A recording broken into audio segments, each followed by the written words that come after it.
conversar sobre instinto e inteligência. Eu vou começar, que revela muita inteligência, a poesia de um espírito, Maria Dolores. Ela diz: Senhor, quando me deres o privilégio do renascimento no berçário do mundo, ante as necessidades que apresento e aquelas que não vejo, eis, Senhor, o desejo em que dia por dia me aprofundo. Deixa-me renascer em qualquer parte, entretanto que eu possa acompanhar-te onde constantemente continuas, trabalhando e servindo em todas as estradas, para que eu também tenha as mãos marcadas como as tuas. Quanta ilusão, quando acreditava que o desespero fosse prece, a rogar-te segurança e alegria sem que eu nada fizesse. Imitava na terra o lavrador, a temer terra e lama, vento e bruma, aguardando milagres de colheita sem cantar coisa alguma. Entretanto, Senhor, agora sei que o trabalho é divino compromisso e que, atendendo a semelhante lei, puseste ambas as mãos em nossos braços por estrelas de amor e de serviço. Assim, quando efetues as esperanças em que me agasalho, estiver na terra entre os homens, meus irmãos, que eu me esqueça em trabalho e me lembre das mãos.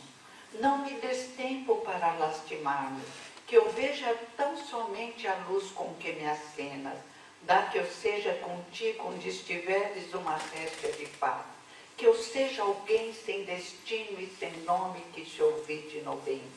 E se um dia uma cruz de provas e de agravos surpreender-me a tarefa e o coração, não me largues ao susto a que me enleie, ajuda-me a entregar as próprias mãos aos cravos da incompreensão que me rodeie.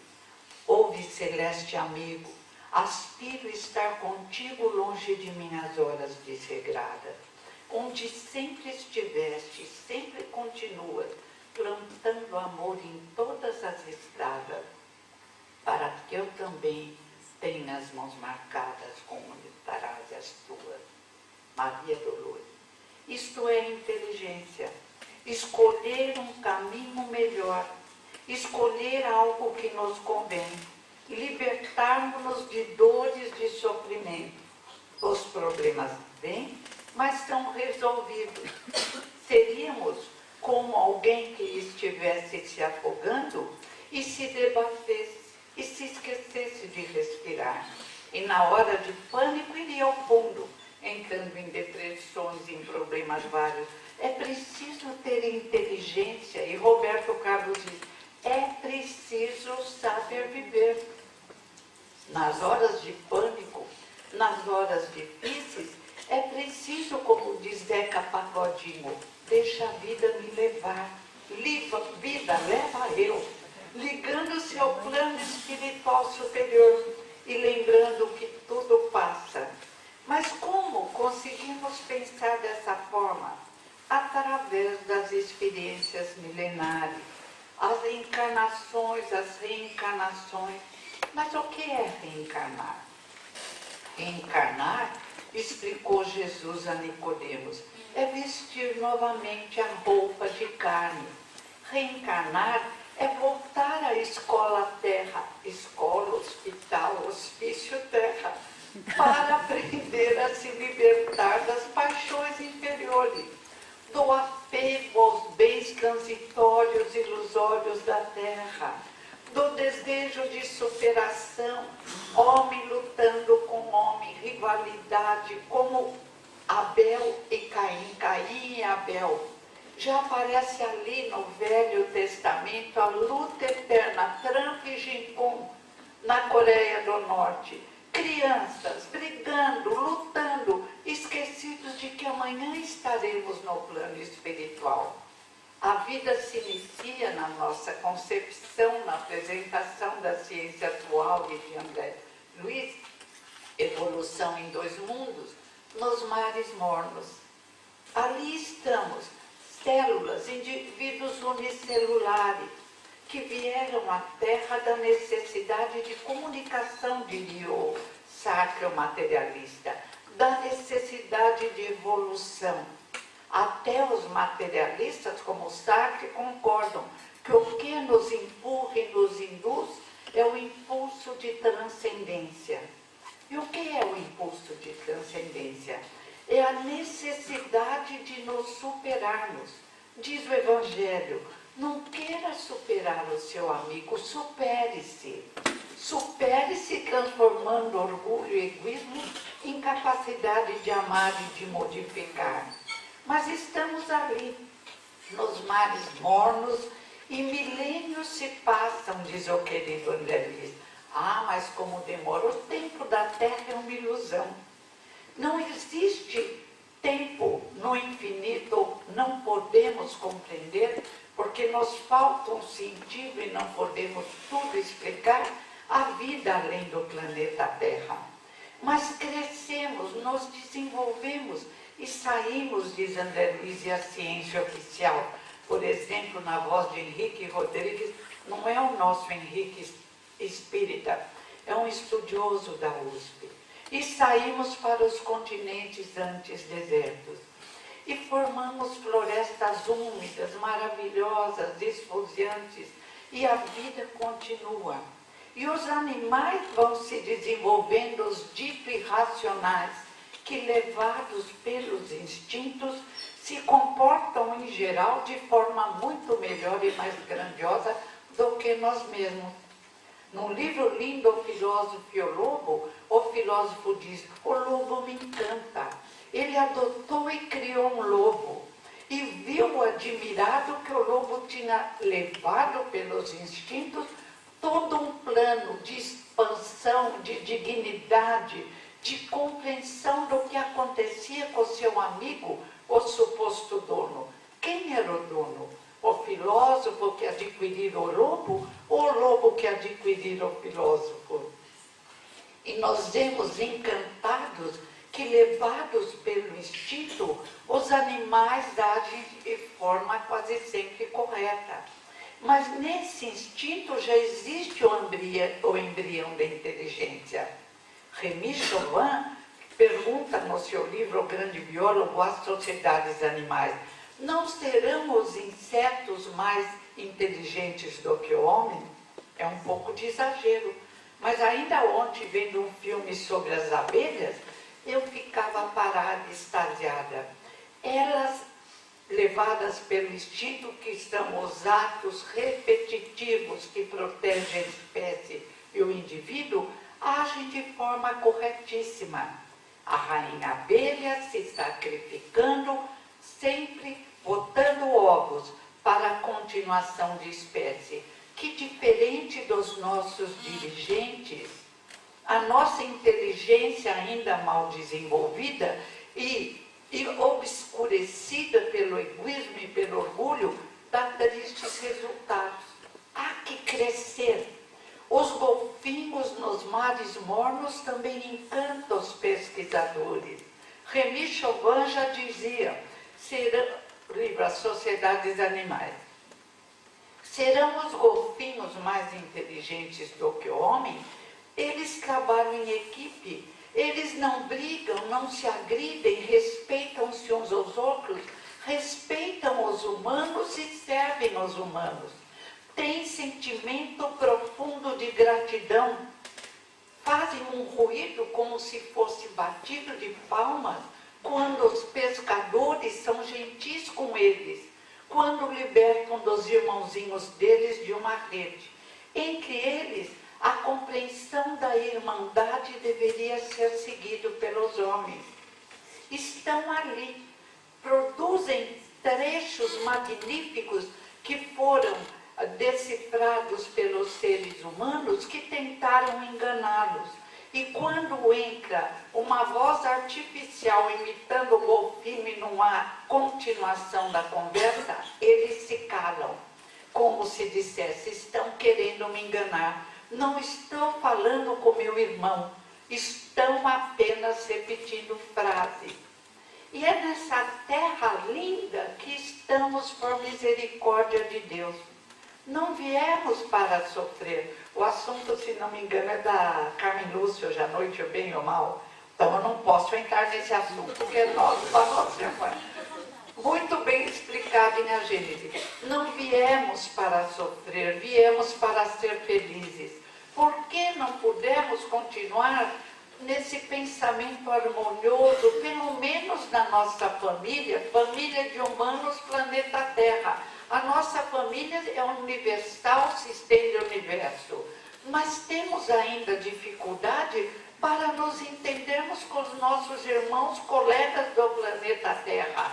Como poderíamos nos lançar nas naves espaciais, indo prejudicar outros mundos, ou podendo chegar apenas nos mundos semelhantes à Terra? O convite ao crescimento espiritual, a conquistar o único passaporte que nos dá permissão para caminharmos, alegoricamente falando, por esse universo iluminado que nos espera. A prática do bem, a extinção do orgulho e do egoísmo, a coragem de corrigir-se, de enfrentar, de enxergar seus próprios defeitos para se preparar para as grandes viagens espaciais, para o reencontro com amigos de outros planetas, para as aulas preciosas que obteremos e que nem podemos imaginar. E a diferença entre instinto e inteligência existe, mas as nuances se perdem no tempo e no espaço. Quem tem animaizinhos domésticos, às vezes para e diz, só falta falar. Mas eles têm uma linguagem própria, lidando com cãezinhos e com os gatos. A cada dia me admiro mais do amor incondicional, da capacidade de se expressar, da capacidade de agradecer cada gesto nosso de amor, da paciência em nos esperar em horas enquanto nós trabalhamos. Esse instinto nos prepara para um comportamento adequado quando nos projetarmos entre os humanos. Mas a inteligência é o conjunto, Gênesis, ciência oficial. A inteligência é o conjunto de gestos imprevisíveis.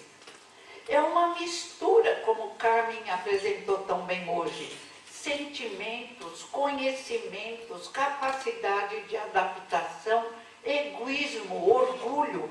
Tem até os nossos irmãos que, por motivos vários, se fecham neles mesmos em comportamentos autistas, incapazes de interagirem com o próximo, não desejam ter contato com os outros. Talvez tenham sofrido tanto que o seu irmão já não o atrai mais. Talvez tenham se desequilibrado tanto que se fecham numa caverna. Mas a inteligência é tão iluminada que, através de estimulação ideal, eles muitas vezes se abrem para o mundo. Tem o caso no livro Um Antropólogo em Marte, de Oliver Sacks, que ele conta o caso de uma autista que, graças à estimulação, ao amparo de sua mãe, é professora de zootecnia numa universidade dos Estados Unidos. Sente a falta de amor, mas não quer o amor do indivíduo humano. Criou uma máquina que lhe dá um abraço apertado, que é claro que não substitui os abraços que nós damos e recebemos dos nossos irmãos da Terra. Mas é uma caricatura desse abraço, porque talvez eles tenham sido tantas vezes feridos ou feridos tantos que desistiram dos relacionamentos que nos fazem crescer. Relacionamentos fáceis e relacionamentos difíceis. É o planeta que nós criamos. Se criamos o sofrimento e a dor, foi por desejo próprio, mas podemos transformar em amor. E tantos exemplos nos surgem, o maior é Jesus de Nazaré. Esse Espírito é tão amado, tão incompreendido por todos nós, mas felizmente aprendemos a grandeza, a começar a enxergar a grandeza desse irmão mais velho, que desce, alegoricamente falando, de dimensões luminosas para nos induzir ao crescimento que nos é próprio. Para o materialista sacre, viemos à Terra, estávamos na anterioridade, ele admite uma dimensão anterior, fechados num ovo. É o fechamento do autista que muitas vezes desenvolvemos depois. E viemos da necessidade de comunicação. Sim, mas aí ele acha que morre e tudo acaba. Não, diz Jesus. Viemos porque somos deuses e luzes. Viemos para atingir as luzes do universo. Viemos para aprender a não sofrer. O Dalai Lama, nas suas meditações, na sua educação, foi expulso da sua terra e disse: foi bom, porque agora eu posso trazer minha verdade ao mundo, aos meus irmãos. Estávamos fechados lá, no luxo, na incompreensão do que existia no mundo lá fora. Isto é inteligência, iluminada pelo equilíbrio emocional, com a extinção do orgulho e do egoísmo. Um outro indivíduo, eu subindo as escadas, via homenagem aos grandes homens, desde Luther King, que diz: por que eu tenho que ficar preocupado com os poucos violentos, se eu preciso me entristecer e chorar pelo grande número indiferente ao sofrimento dos outros? Como podemos ficar, e a mídia faz isso, focados apenas nos violentos, nos necessitados, nos maus, quando o grande número de indivíduos se omite? Está tudo bem, luta apenas por futebol, por shows e por outras coisas que eles julgam importante. Quando vamos aprender com as abelhas, com os lobos, com os golfinhos, que agem a nível de instinto, mas estávamos lá desenvolvendo esse impulso de amor, que mais tarde seria o embrião do amor, se transformaria numa árvore maravilhosa oferecendo flores e frutos. Quando perdemos o referencial? A alegoria de Adão e Eva dá uma ideia preciosa, é muito bonita essa alegoria. Adão e Eva, Adão primeiro estava sozinho, ou seja, não adianta ter tudo e não ter amizade, não ter companhia, não ter amor, não poder dar e receber amor. E Adão estava muito triste. Meu Deus, que solidão! Pai, manda-me uma companheira. E aí, a insustentável leveza do ser. A companheira foi dada. Na história linda, foi tirada da costela de Adão. Ou seja, unidos, muito unidos, semelhantes, a mesma constituição física e o mesmo destino glorioso, a luz. A companheira veio, mas aí começou a atormentar Adão. Provavelmente ela dizia toda hora: vamos discutir nossa relação. Adão: ai meu Deus, eu nem sabia que existia discussão. As flores me oferecem o perfume, os pássaros seu canto. Agora minha companheira só quer discutir. E pior, a companheira, olha que judiação para a mulher, foi um plano terrível, transformar a mulher em perigosa. Realmente é um pouquinho, mas não tanto. A companheira encontra a serpente, devia ser uma serpente feminina, à luz de quem inventou essa alegoria. E a serpente oferece o quê? A maçã da sabedoria, o conhecimento. Saímos dos instintos e começamos a pensar, a desenvolver inteligência. E é claro que tudo foi preparado e muitos conseguiram fazer com que a luz aumentasse dentro de si. A luz se expressasse na dedicação ao próximo, não para Adão e Eva. Na discussão das relações já começaram. Por quê? Olha, você gosta mais das flores do que de mim. E você se esquece de me oferecer alimento na hora certa. Você só pensa em você, fica só penteando os cabelos e pronto. Acabou o sossego do ser na terra. Violência, incompreensão foram expulsos do paraíso. Na alegoria foi Deus que os expulsou. parábola do filho pródigo, parábola da ovelha perdida, parábola da dracma perdida, parábola do festim de núpcias. Jesus, através das palavras, se grava em nossa possibilidade de apreensão. Agora, a prática, como lembrou bem Carmen Lúcia, depende de nós. Só existe aprendizagem quando mudamos o comportamento. Em milênios não mudamos muito, não. Estamos ainda num comportamento autista. Ah, que me importa? Que me importa o que acontece lá fora? Que chova lá fora, caia rio, raios, enchentes. Eu estou aqui, bem agasalhado, paredes fortes. Um grande número de indivíduos e nós mesmos temos comportamento autista.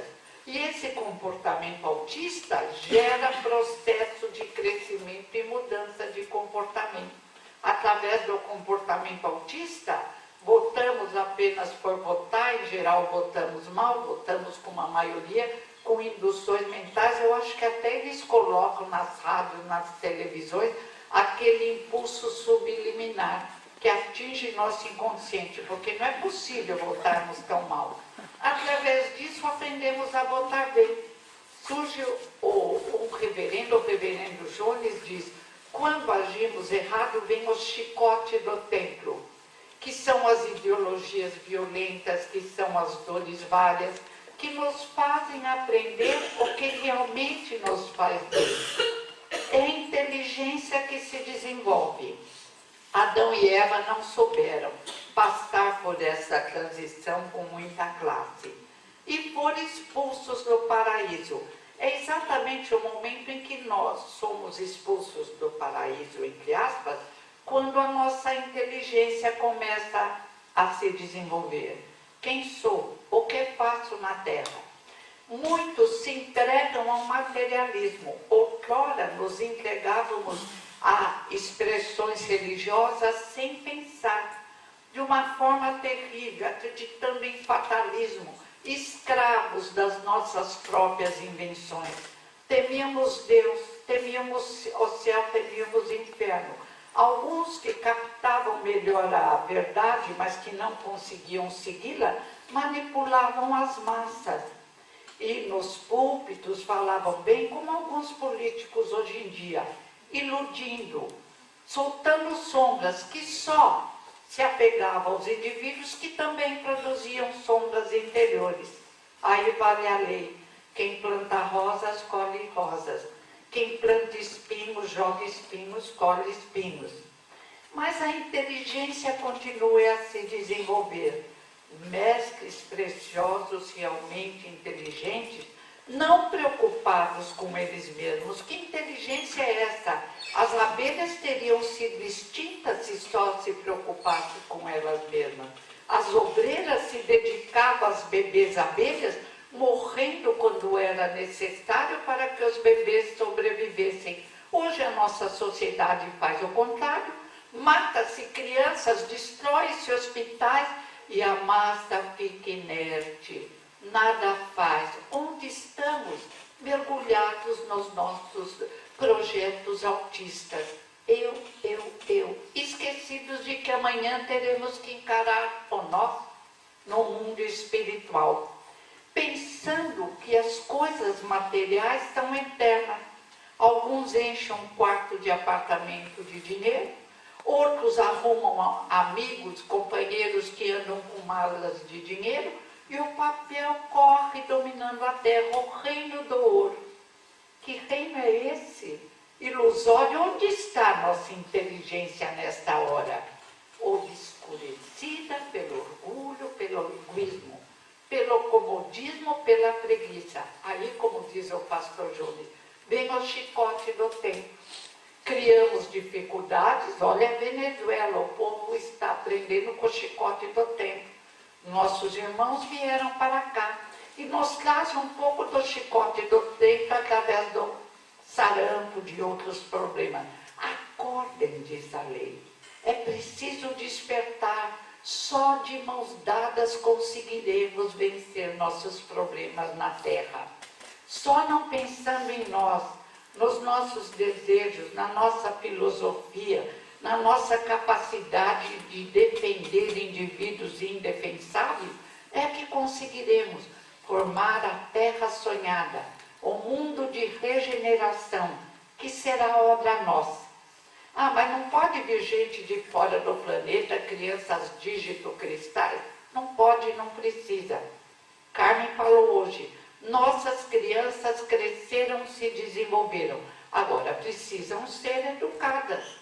Educadas para a divisão, educadas para o amor, mas nunca educadas para a inveja, para os costumes menores, educadas para o trabalho e para a disciplina.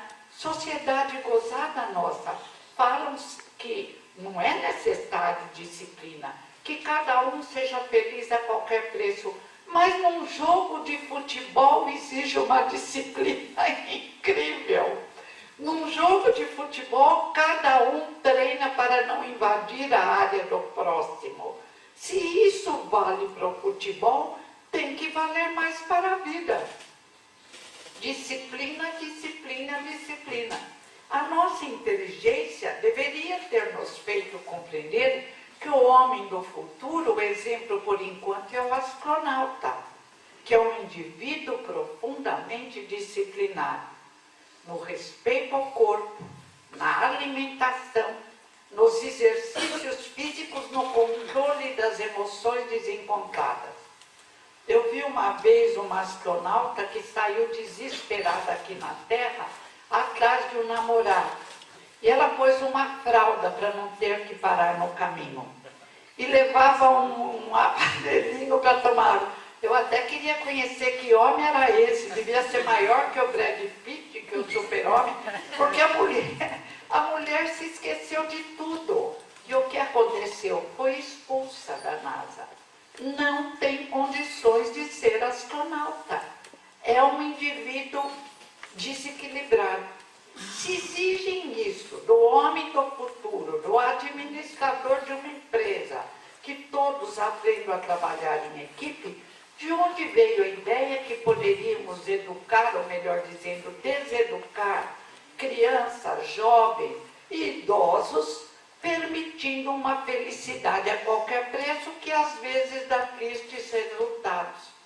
É necessário despertarmos para a vida, entendermos que essa escola maravilhosa, planeta Terra, nos permite crescer através de anos escolares preciosos. Encontramos colegas maravilhosos, encontramos também elementos difíceis, tanto quanto nós mesmos. E já dizem os psicólogos, quando um defeito nos irrita muito é que o possuímos. Então vamos prestar atenção. Se alguém te irrita muito, estudai-o, porque vai servir para você também, para mudarmos o nosso modo de ser. E esses vultos magníficos que vieram à Terra trazendo processos de educação, muitos se destacam, mas eu lembraria primeiro São Francisco de Assis. São Francisco de Assis compreendeu Jesus. São Francisco de Assis, Peixinho lembrou ontem, saiu de uma vida de devassidão, de egoísmo, e encontrando Jesus realmente depois de uma guerra do chicote, do tempo de sofrimento, ele compreendeu a vida e se transformou num educador precioso. Primeiro, alegre, bem-humorado. Pelo amor de Deus, cara de velório não educa ninguém. Grito, pancada, malcriação. Nossa, outro dia eu vi no shopping, uma mãe, ela gritava tanto com a filha, eu quase falei, minha senhora, sua filha não é surda. Se fosse, precisava da linguagem dos sinais. Mas aí eu falei, não, eu estou idosa, deixa eu sair de fininho, que ela é louca, me vira um tapa, pronto. Acabou. Educar é um ato de amor. E amo uma neurologista italiana, católica, praticante, que adorava a mãe de Jesus, Maria de Nazaré, tanto que nós, os espíritas, respeitamos profundamente. Para um espírito de luz, apenas uma mãe e um pai de luzes. Não esquecendo que Jesus falou 82 vezes, sou filho do homem. Maria Montessori adorava Maria de Nazaré. primeira neurologista da Itália. Entrou na faculdade, única mulher. Os homens a olhavam de lado. Na primeira aula, pediram a ela que fizesse autópsia e ela fez. Uma grande mulher. Quando ela estava no meio do curso, ela descobriu que crianças adoráveis, crianças esquisitas, de que vale a casca externa? Trabalhando 16 anos na psicopedagogia da ACD, melhor período da minha vida profissional talvez, a gente sabe que a essência é a mesma. A inteligência em muitos está preservada. Naqueles em que não está aparentemente preservada, está em trabalho, está aparentemente fechada para que amanhã ele consiga, libertando-se das emoções desencontradas, mostrar um crescimento muitas vezes maior do que nós mesmos, aparentemente normais. Porque já diz uma peça de teatro, um filme, de perto ninguém é normal. O importante é disfarçar-se aos problemas. Isso é etiqueta, diz Karnal. Ética, bom comportamento, tanto quanto apreciamos uma linda pintura, uma linda música, apreciamos um comportamento educado, um comportamento de alguém que está aprendendo a dominar suas emoções inferiores. Maria Montessori viu aquele grupo de crianças, ela foi fazer o curso de psiquiatria, depois que acabou de neurologia, e falou, de onde elas vêm essas crianças diferentes? Do hospício.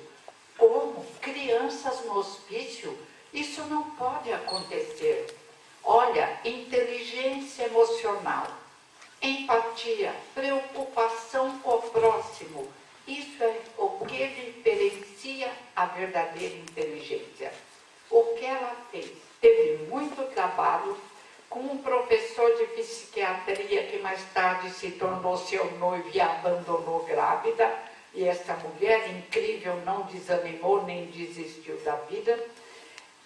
O casal conseguiu tirar as crianças e colocá-las num abrigo. E Maria Montessori disse, vou ver o que posso fazer com essas crianças. Não existe diagnóstico fechado. Não podemos olhar para uma criança ou um adulto com problemas grandes e dizer, não tem jeito. Temos que tentar. Maria Montessori conversava, não sabia ainda o que iria fazer com as crianças, mas conversava com os meninos e um até o mais necessitado olhou a bolsa de Maria e falou, olha, M. Ela falou, você sabe essa letra? O menino sacudiu a cabeça. Aí ela viu que ele sabia o M, sabia o A, sabia algumas letras. Ela falou, meu Deus, eles conseguem aprender a ler. Vamos ensiná-los.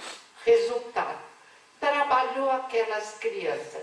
Conseguiu também com dificuldade, diz o poeta, a vida é luta renhida, que aos fracos abate, aos bravos, aos fortes só pode exaltar.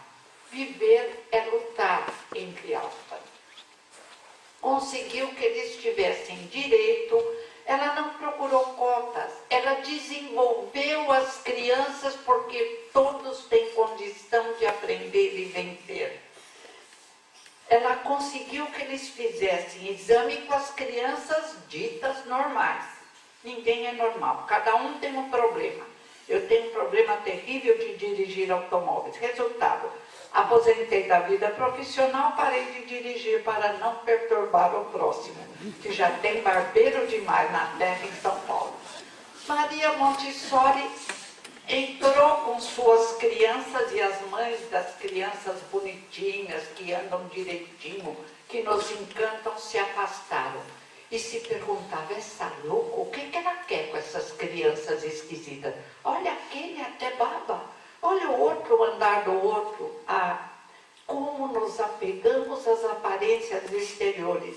E diz o Evangelho, o homem viciado, coberto de ouro é reverenciado. Aquele sábio que veio num espírito de humildade, se Gandhi aparecesse hoje enrolado num lençol, magro, e quando o velhinho já sem os dentinhos, ninguém olharia para Gandhi. mas ele se impôs ao mundo pela grandeza espiritual, venceu barreiras. Assim foram as crianças de Maria Montessori, entraram nos primeiros lugares. Foi uma revolução no sistema educacional. Como aqueles monstrinhos que estavam lá no hospício tiveram essa condição e como vão conviver ao lado dos nossos filhos brilhantes e inteligentes? Maria Montessori criou a Casa dos Bambini, escolas, com tudo que era necessário para uma criança se sentir feliz. E jogos. Conhecendo o cérebro, ela criou uma estimulação. Mas se somos espíritos, o cérebro faz diferença? Encarnados, somos espíritos encarnados. Luzes, centelhas divinas, inteligências e morais do universo. Olha como somos importantes. Individualizações do princípio inteligente. Mas encarnados, envoltos no corpo de energia ou pelo espírito, ele se liga ao corpo físico e nos expressamos através do corpo físico. Problemas no cérebro, como problemas na transmissão do programa, impedem o computador de se manifestar. Problemas nos cérebros atrapalham a comunicação, mas podem ser resolvidos. Quem quer mais informações, o cérebro que se transforma, 5 neurocientistas não espíritas, em geral dos Estados Unidos, que falam sobre como o nosso pensamento age e transforma o cérebro. Foi o que Montessori fez. O mesmo trabalho tem que ser feito em relação aos problemas morais. Os pais estão desligados dos filhos não por intenção má, para conseguirem os bens materiais. Meu Deus, diz Christiane F. Keller no seu livro, 13 ou 15 anos no lugar de prostituída. Meus pais me esqueceram para comprar sofás e cortinas. E eu sozinha saí pelo meu condomínio e encontrei minha família, os drogados. E ela, aos 40 anos, parece um zumbi. A função maior dos pais que se divide horários, que se arrume horários para o diálogo e para o amor. Maria Montessori foi convidada por Mussolini, encantado com o que ela conseguira com as crianças ditas problemáticas, e eu era em certos pontos, para educar os jovens da Itália. Ela logo viu, ele quer moldar mentes.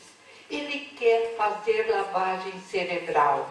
Ele quer criar robôs que obedeçam. Aliás, muita gente na Terra, no tempo e no espaço, e tem outros agora desejando isso. E ela disse a Mussolini, com a coragem que a caracterizava: não quero trabalhar para o Senhor. Eu quero criar mentes livres. Eu quero criar indivíduos que façam suas escolhas. E nessa mesma noite ela pegou o filho estava com 20 anos, saiu da escola onde o pai o internara, o noivo de Maria, que se casara com uma mulher que a mãe escolhera, e Maria aguentou firme, e fora morar com a mãe. Os dois fugiram à noite num trem para o Washington. E no meio do caminho, isso já não sei se é parte de lenda, se é verdade, apareceu o guarda do trem, que iria fazer com que os dois saíssem, porque os documentos não estavam em ordem para a grande viagem. Mas diz a história que ele reconheceu Maria, que fora professora dele, fazendo com que as dificuldades que ele apresentava se dissipassem ao máximo. Não chegaria numa formação acadêmica, mas era um trabalhador honesto, isso é que importa. Um homem de bem, um homem feliz, graças a Maria. Chegando em Washington, ela continuou seu trabalho de amor, ensinando que nunca podemos julgar alguém. Jesus ensinou a não julgar. Também na questão de inteligência. Um tem inteligência para a pintura, outro inteligência para o comércio, outro para os esportes. O que importa e o que importa mais é o equilíbrio das emoções. O desenvolvimento da bondade, ou se transformar num indivíduo útil que ama o próximo como a si mesmo e que auxilia o próximo. Maria Montessori é um nome a ser lembrado. Entendeu que a nossa função na Terra é se transformar num indivíduo útil à sociedade e a si mesmo. Se Maria Montessori fosse a única, se São Francisco de Assis fosse, se Gandhi, se Luther King, nós entenderíamos as nossas dificuldades. Mas são tantos que brilham à luz da compreensão do trabalho na Terra. Eu não estou marcando o tempo, alguém está? Então, dá tempo ainda falar em Pestalozzi? Dá. E temos ainda o exemplo na educação do considerado um dos maiores educadores da Europa, Pestalozzi. Mas o que ele fez de tão importante, Pestalozzi? Várias vezes, num idealismo preparado que veio à Terra, ele tentou fazer com que compreendessem que educar é tornar desenvolver o indivíduo integral. Pestalozzi, que teve uma mãe, o pai morreu cedo, mas ele teve uma mãe maravilhosa, Pestalozzi se dedicou à transformação da Terra para melhor. Ele começou a criar institutos para auxiliar as crianças que não tinham poder aquisitivo. Mas os institutos eram tão bons que os pais que tinham dinheiro queriam que seus filhos participassem da educação de Pestalozzi. Ele dizia, é preciso plantar, é preciso amar e respeitar a natureza, é preciso entender de onde vem o elemento, é preciso compreender que se não zelarmos pela terra, ela também morre. Se tivéssemos ouvido Pestalozzi, outro seria o estado físico, mental, entre aspas, do nosso querido planeta. E fazia mais. Quando ele ia ensinar geografia, ele pegava seus alunos e caminhava pelos arredores e levava a conhecer a geografia em loco. E chegando, não havia prova. Ele pegava argila e cada aluno tinha que moldar na argila, mostrando o seu conhecimento. Aula super interessante, não eram aulas, era uma convivência de irmãos aprendendo, rios, e plantavam e colhiam, e tinham aula, e ele era protestante, mas não falava, não impunha a religião aos alunos, mas todos os dias fazia uma prece. Madame Kardec, Amélie Gabrielle Boudet e Kardec foram uma vez ver as aulas de Pestalozzi e ficaram encantados. À tarde, era 250 crianças num grande castelo, 31 professores, era uma família. Comiam em mesas comuns, várias mesinhas, e à tarde assava-se o pão. As crianças auxiliavam a amassar o pão, a assar o pão. E Madame Kardec estava estudando lá, Madame Kardec ficou encantada com aquele convívio familiar, com aquele amor ao próximo, com aquela aprendizagem realizada através da alegria, do amor, do canto. Integralmente o indivíduo se desenvolvia. Não foi à toa que Kardec, ex-druida reencarnado, foi levado pela mãe e pelo pai para estudar com Pestalozzi.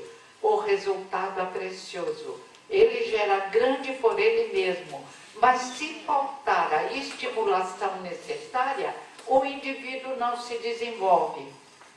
Basta ver um caso contado por Truffaut, que aparece até na televisão, do garoto selvagem. Um garoto que foi encontrado na França, na floresta, no meio de árvores sozinho. E o garoto não parecia um ser humano. Foi considerado retardado, queriam interná-lo. Aí um professor falou, não, vamos estimulá-lo, porque ele não é surdo, ele ouve quando cai uma noz. ele não foi estimulado para ouvir o barulho da civilização. O garoto melhora muito, mas ainda se comportava como um selvagem. Aos 40 anos morre.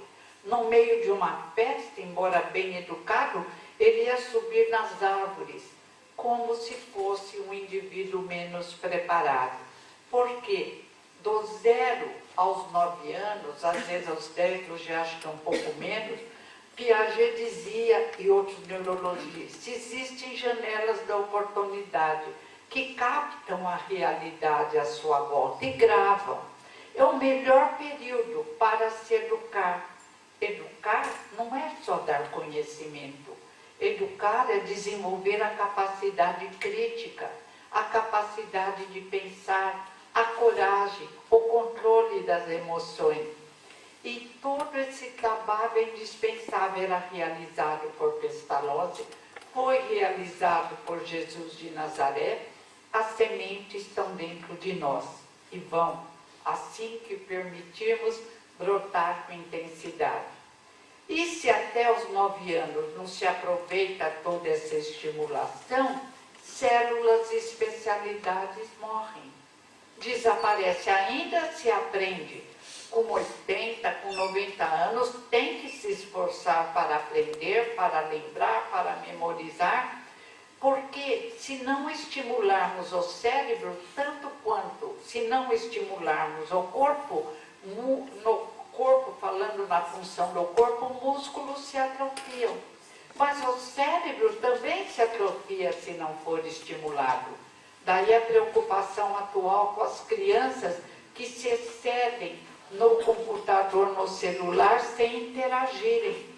Esta interação entre encarnados e ao mesmo tempo entre encarnados e desencarnados, consciente e inconscientemente, é que produz o indivíduo mais brilhante.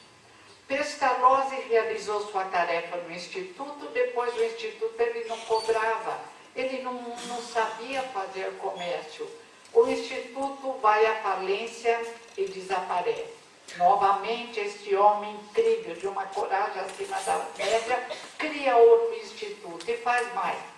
Cria uma instituição também para meninas e depois, generosamente, ele entrega para o casal que o ajudou. Ele era desligado dos bens materiais.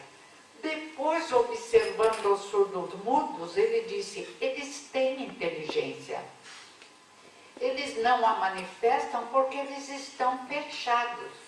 E ele, um professor amigo, começam a estudar como podem auxiliar os surdos mudos. E descobre que sempre existe um caminho para atingir e dissipar as sombras interiores. E cria uma escola para surdos mudos. Várias aulas dadas na frente do espelho. Criam sinais para que haja comunicação. E encantados veem que eles têm uma inteligência em tudo semelhante a quem fala, que falta apenas a estimulação necessária. Uma vida de trabalho. Sua mulher maravilhosa, Ana, até é interessante como eles se encontram. Ana era 8 anos mais velha que Pestalozzi. A Amélie Gabriel, que era 9 naquela época. E ela era filha de um senhor que vendia doces. Pestalozzi guarda umas moedas e vai comprar doces. Ana, uma menina muito esperta, diz, não, você não vai gastar todas as suas moedas com doces, você não precisa disso. Ele olha encantado para Ana, guarda as moedas e começa a aprender a fazer economia. E fica conhecendo Ana, se tornam melhores amigos e depois, contra a vontade dos pais comerciantes de Ana, se casam. Ele se esforça, constrói até uma casa, mas decididamente ele não era comerciante. Mas Ana sempre o acompanhou e lhe deu toda a força. Desencarna com 70 anos. Pestalozzi vai até os 80. E quando desencarna, nos deixa um exemplo de compreensão da finalidade da vida. Não é vivermos apenas para nós mesmos. Temos que, na medida do possível, nos expressarmos num amar ao próximo como a nós mesmos. Não é apenas, e isso nunca, pelo amor de Deus, viver para a aquisição de bens materiais. Temos que também, até pode, quem quiser, sem os excessos, diz o Livro dos Espíritos, a propriedade legitimamente adquirida é direito do homem. Porque também não pode um outro que não fez nada a vida inteira vir e tirar a propriedade do outro. Entre os lobos, diz o filósofo e o lobo, não existe isso. Cada um respeita o outro. Mas é preciso dar essa dilatação na nossa visão. Porque em breve, tomara que demore uns 10 anos no meu caso, estaremos na pátria espiritual. E nos será perguntado, o que fizeste da vida que te foi dada? Que fizeste dos bens que adquiriste? Que fizeste das crianças com as quais cruzaste? Diz o Evangelho. Que fizeste pelas crianças que devias educar? Que possamos responder, não fiz mais porque era muito pequeno, mas dentro das minhas possibilidades fiz o possível. Agora, se falta alguma coisa, reencarnarei. Nem me falem nada, eu sei que vou ter que reencarnar e juntos vamos estudar lições, não no sofrimento e a dor, porque só querer sofrer é um egoísmo também, eu. Vamos nos educar para espalhar as nossas alegrias, adquiri-las através do amor ao próximo e dessa ligação magnífica, telepatia reconhecida pela ciência, cuja explicação é dada também pela parapsicologia. Mentes físicas e extrafísicas se comunicam, consciente ou inconscientemente. Somos bombardeados por pensamentos vários, só captamos os que se afinam conosco mesmo. Vamos aprender a captar as luzes do universo, porque estamos aqui para aprender a ser felizes. E para ser felizes é preciso, como ensinou o Mestre de Nazaré, amar o próximo como a nós mesmos. Consequentemente, respeitar-nos. E só nos respeitamos quando somos bons. Obrigada.